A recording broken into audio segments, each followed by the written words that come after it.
Proclamación del Santo Evangelio de Jesucristo según San Juan. En aquel tiempo, después de lavarles los pies a sus discípulos, Jesús les dijo: Yo les aseguro, el sirviente no es más importante que su amo, ni el enviado es mayor que quien lo envía.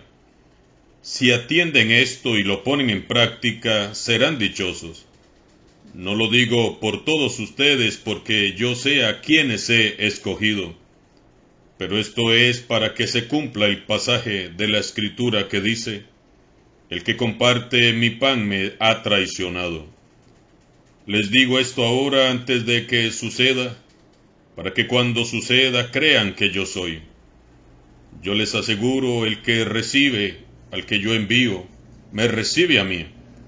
Y el que me recibe a mí, recibe al que me ha enviado. Palabra del Señor. A partir de hoy jueves de la cuarta semana de Pascua, San Lucas nos relatará en su libro de los Hechos de los Apóstoles la misión de Pablo y de Bernabé. Estos relatos estarán llenos de nombres, de lugares y de ciudades.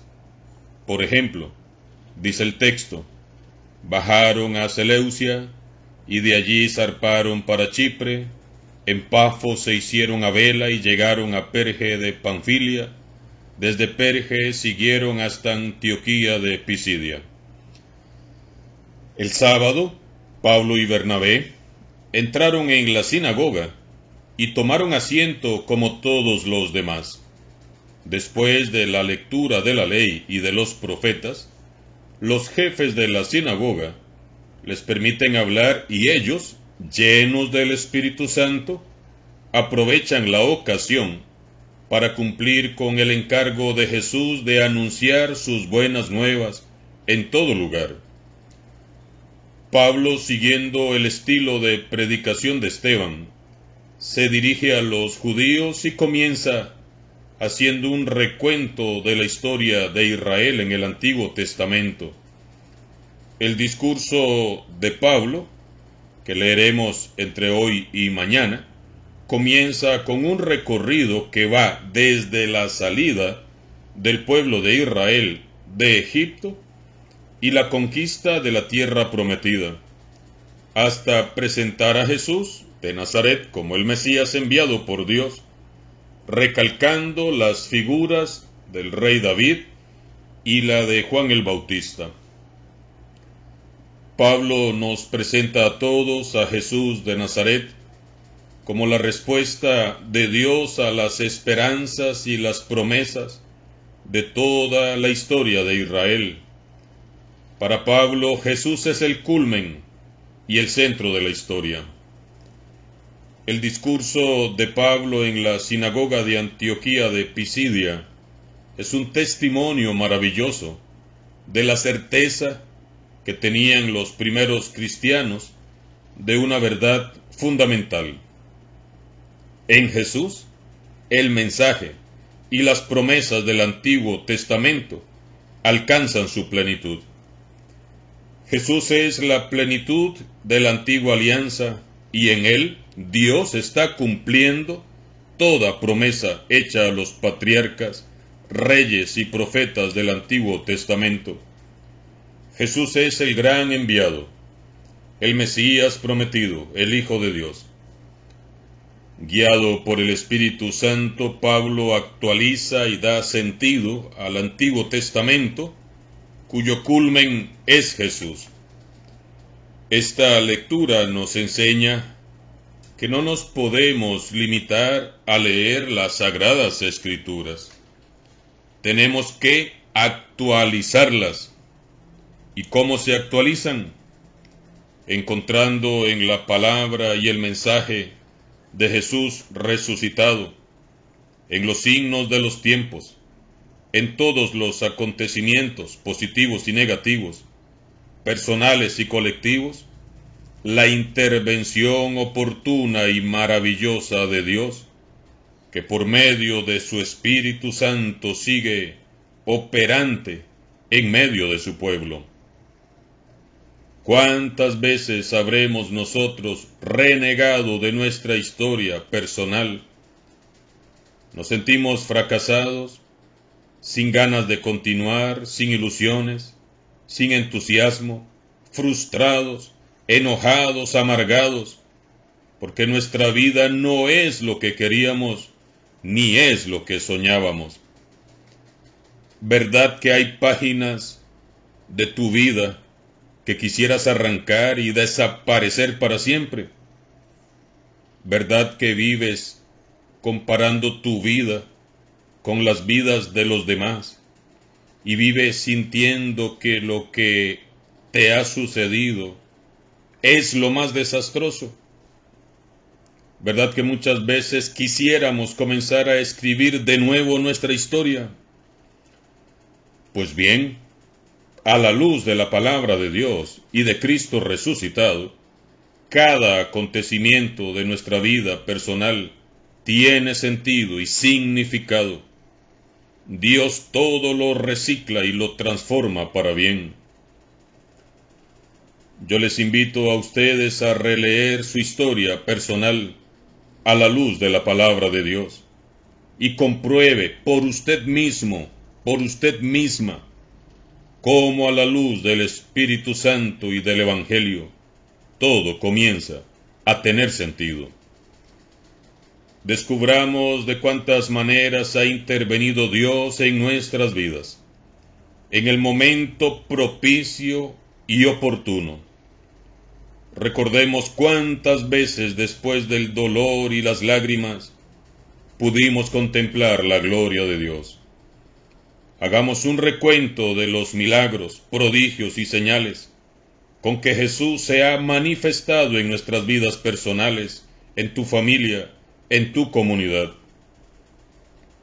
Tomemos nuestra vida personal como un relato de fe, una buena nueva, una buena noticia o una parábola cuyo significado tenemos que intentar interpretar, cuyo culmen y centro es Jesucristo. Veamos nuestra historia no solo como una historia personal, sino como una historia de Dios, de su gracia, una historia de salvación. Definitivamente, cuando leemos e interpretamos nuestra historia personal a la luz de la palabra de Dios, a la luz del Evangelio, se transforma en una historia de salvación. Somos, junto a Dios, artífices, protagonistas, hacedores y copartícipes con nuestra propia libertad de la vida que tenemos y de lo que elegimos. No somos víctimas, no somos cómplices, no. Lo seremos si así lo queremos, pero no somos marionetas de un argumento prefijado o de una conducta aprendida. También nosotros, junto a Dios, somos los autores principales del guión de nuestras propias historias. Pablo le hace un recuento de la historia de Israel al pueblo judío.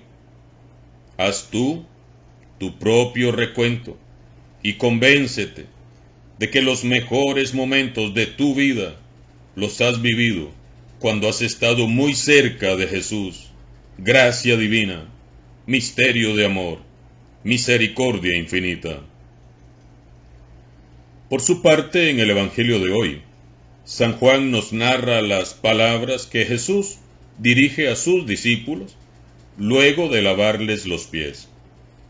Yo les aseguro, el sirviente no es más importante que su amo, ni el enviado es más que quien lo envía. Si entienden esto y lo ponen en práctica, serán dichosos. Con estas palabras Jesús quiere explicar a los discípulos y a nosotros también hoy el alcance del gesto que acaba de realizar al lavar los pies de sus amigos. El amor y la humildad deben ser la esencia de la conducta de todo cristiano. El discípulo de Jesús tiene que seguir sus pasos. No basta con decir que somos sus discípulos.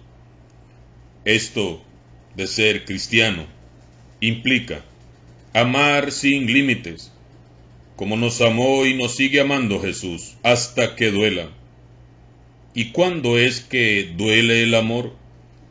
Cuando nos toca negarnos a nosotros mismos, cuando nos toca machacar o que nos machaquen nuestro ego y nuestro orgullo, cuando cargamos la cruz, cuando somos perseguidos, calumniados y maltratados por causa de Jesús. Y no se trata solo de imitar la conducta de Jesús, se trata de seguir igual que Él, sentir con su corazón, amar igual que Él ama, perdonar como Él nos perdona y amar a los que Él ama. Esto es convertirse en servidor incondicional, en sirviente del prójimo por amor. Jesús continúa diciéndonos lo que espera de nosotros, y a este mundo cada vez le parece más difícil cumplir con esa expectativa. Esto nos obliga hoy a adentrarnos en nuestros corazones. No revisemos nuestras conductas exteriores, sino nuestra vida personal, ese espacio secreto de nuestro ser. Sumerjámonos en lo más profundo del corazón y miremos allí en el fondo del alma y respondámonos estas preguntas. ¿Qué tan parecido soy a Jesús? ¿Qué tan parecida soy a Jesús? ¿Soy un verdadero servidor en mi hogar, en mi comunidad? ¿Sirvo por amor a Dios y al prójimo? ¿O me sirvo de Dios y del prójimo para alimentar mi amor propio? ¿Hasta dónde estoy dispuesto a servir? ¿Hasta las últimas consecuencias? ¿A quién estoy sirviendo yo en verdad? ¿Soy un discípulo verdadero de Jesús? ¿O uno de esos discípulos que pretenden usurpar su obra y su lugar?